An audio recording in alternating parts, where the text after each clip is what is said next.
शेतकऱ्यांसाठी आनंदाची बातमी। आजपासून पीक विमा वाटप सुरू। सरसकट पीक विमा इथं 50,000 रुपये खात्यामध्ये जमा होत आहे। लगेच खाते तपासा। यामध्ये खरीप, रब्बी, अग्रिम पीक विमा आहे।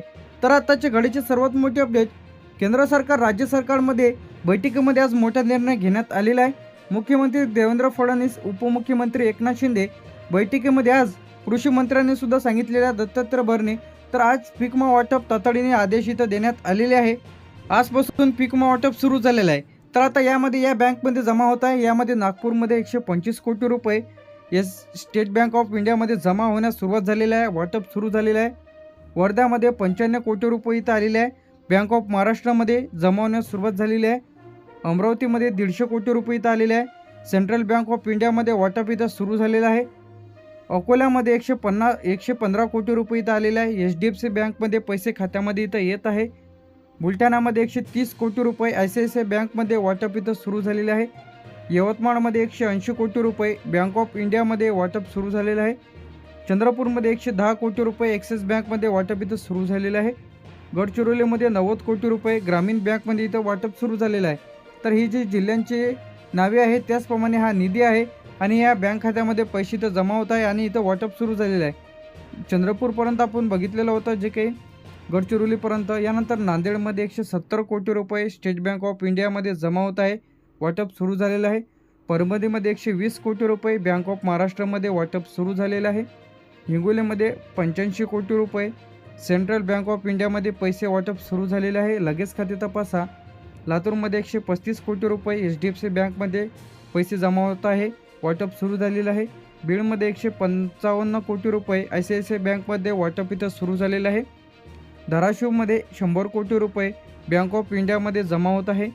सोलापूरमध्ये 175 कोटी रुपये ॲक्सिस बँकमध्ये जमा होत आहे। साताऱ्यामध्ये 105 कोटी रुपये बँक ऑफ महाराष्ट्रामध्ये इथंच पैसे जमा होत आहे। सांगलीमध्ये 95 कोटी रुपये HDFC बँकमध्ये वाटप सुरू झालेले आहे। कोल्हापूरमध्ये 90 कोटी रुपये ICICI बँकमध्ये वाटप सुरू झालेले आहे। पुणेमध्ये 210 कोटी रुपये स्टेट बँक ऑफ इंडियामध्ये जमा होत आहे। लगेच खाते तपासा। ज्यांना कोणाला पीक विमा आलेला नसेल तर अशांनी तक्रार आणि हेल्पलाईन नंबरला कॉल करून कशा पद्धतीने तर पीक विमा तुम्हाला मिळवायचा आहे मी तुम्हाला आजच्या व्हिडिओमध्ये सांगणार आहे। अहमदनगरमध्ये 220 कोटी रुपये बँक ऑफ इंडियामध्ये वाटप सुरू झालेलं आहे। नाशिकमध्ये 185 कोटी रुपये ॲक्सिस बँकमध्ये वाटप सुरू झालेलं आहे। जळगावमध्ये 140 कोटी रुपये सेंट्रल बँक ऑफ इंडियामध्ये जमा होत आहे। धुळेमध्ये 80 कोटी रुपये मंजूर झालेले आहे आणि वाटप देखील सुरू झालेले आहे बँक ऑफ महाराष्ट्रामध्ये। नंदुरबारमध्ये 75 कोटी रुपये ग्रामीण बँकमध्ये जमा होत आहे। छत्रपती संभाजीनगरमध्ये 160 कोटी रुपये SBI खात्यामध्ये जमा होत आहे। आता सर्व जिल्ह्यात एकाच वेळी पैसे येणार नाही आणि हे जे बँक अकाउंट आपण सांगितलेले आहे यामध्ये तुमचं जे की बँक पासबुक दिलेलं होतं त्या बँक पासबुकमध्ये येईल। कधी कधी आधार लिंक खात्यामध्ये तुमचे पैसे तर जमा केले जाते। तर आता यामध्ये लहान नुकसान भरपाईसाठी 10 ते 20 हजार मिळेल, मध्यमसाठी 25 ते 35, तर मोठ्या नुकसानासाठी 50,000 रुपये याप्रमाणे पैसे जमा होत आहे। तर आता यादीमध्ये जर नाव आहे की नाही लगेच तपासा तुम्ही। तर प्रधानमंत्री फसल विमा योजना किंवा पीक विमा हे गुगलवरती क्रोम ब्राउझर ओपन करून तुम्हाला टाकायचं आहे। टाकल्याच्या नंतर तुम्हाला फार्मर कॉर्नरवरती क्लिक करा, बेनिफिशरी लिस्टवरती क्लिक करा, ॲप्लिकेशन ID टाका, आपलं राज्य महाराष्ट्र सिलेक्ट करा, जिल्हा, तालुका, गाव सिलेक्ट करा आणि तुमचे नाव त्या यादीमध्ये आहे की नाही लगेच तपासा। किंवा क्रॉप इन्शुरन्स किंवा याची पीक विम्याच्या ॲप्लिकेशनमध्ये लॉग इन करून तुम्ही ॲप्लिकेशन स्टेटस तपासून घ्या पीक विमा कोणाला मिळत आहे। तर आता हा जो पीक विमा आहे ज्यांनी पीक विम्याचा फॉर्म भरलेला आहे, खरीप आहे, रब्बी आहे, दोन्ही पद्धतीने यामध्ये ज्यांनी पीक विम्याचा फॉर्म भरलेला आहे, ई-पीक पाहणी केलेली आहे, बँक खाते आधारशी लिंक आहे, लिस्ट या यादीमध्ये नाव आहे, तर यांना पैसे इथे येत आहेत। तर हे त्यांची भरपाई त्यांच्या पिकाच्या नुकसान भरपाईवर अवलंबून राहील, त्यांचा पिकाचा प्रकार, त्याचप्रमाणे किती नुकसान झालेलं आहे यावरती। कमी नुकसान 10 ते 20, मध्यम 20, 25 ते 35, जास्त 50।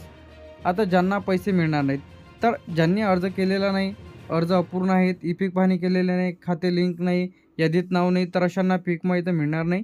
तर आता महत्त्वाची जी काही अपडेट आहे, पैसे डिस्ट्रिक्ट वाईज जिल्ह्यानुसार टप्प्याटप्प्याने पैसे इथं जमा होत आहे।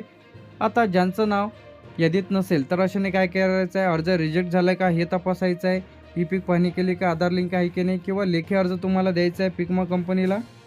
तर यासाठी तुम्ही लेखी अर्ज द्यायचा आहे। तर लेखी अर्ज अशा पद्धतीने तर राहणार आहे, पीक विमा तक्रार लेखी अर्ज प्रति, शाखा, व्यवस्थापक, प्रतिनिधी, पिकमा कंपनी, पिकमा कंपनीचे नाव किंवा कार्यालयाचा पत्ता हे तुमच्या तालुक्याच्या ठिकाणी अर्ज नेऊन द्यायचा आहे.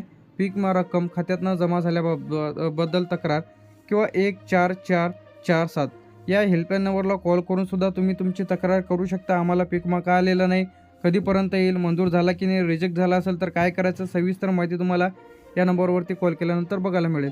विषय पीक विमा रक्कम खात्यात न झाल्याबद्दल, जमा न झाल्याबद्दल मी खालील सही करणारा शेतकरी तुमचे नाव, राहणार, तालुका हे तुम्हाला सविस्तर माहिती भरायची आहे किंवा तुम्ही याचा स्क्रीनशॉट करून घ्या. याचप्रमाणे अर्ज क्रमांक जे काही तुमच्या पीक विम्याच्या पावतीवर राहते ते जसंच्या तसं टाका. पिकाचे नाव टाका, कोणता आहे, सोयाबीन आहे, कापूस आहे, तूर आहे, उडीद आहे, मूग आहे, ज्वारी आहे, जे काही असेल ते टाका. बँकेचे नाव टाका, कोणत्या बँकेचं पासबुक दिलं होतं ते, खाते क्रमांक, आधार क्रमांक, सर्व माहिती जशीच्या तशी लिहून घ्यायचं आहे, अर्जाचा नमुना. यानंतर हा जो अर्ज आहे ते तुम्ही लिहिल्याच्या नंतर इथं तुम्हाला त्यासोबत आधार कार्ड, 7/12, बँकेचं पासबुक, पीक विम्याची पावती आणि 8 इत्यादी डॉक्युमेंट जोडून द्यायचे आहेत. तर आता तुम्हाला 14447 तर मी पहिले सांगितलं होतं या नंबरवरती कॉल करून तुम्ही संपूर्ण माहिती घेऊ शकता आणि तक्रार देखील करू शकता. तर लगेच तक्रार करा आणि पीक विमा मिळवा.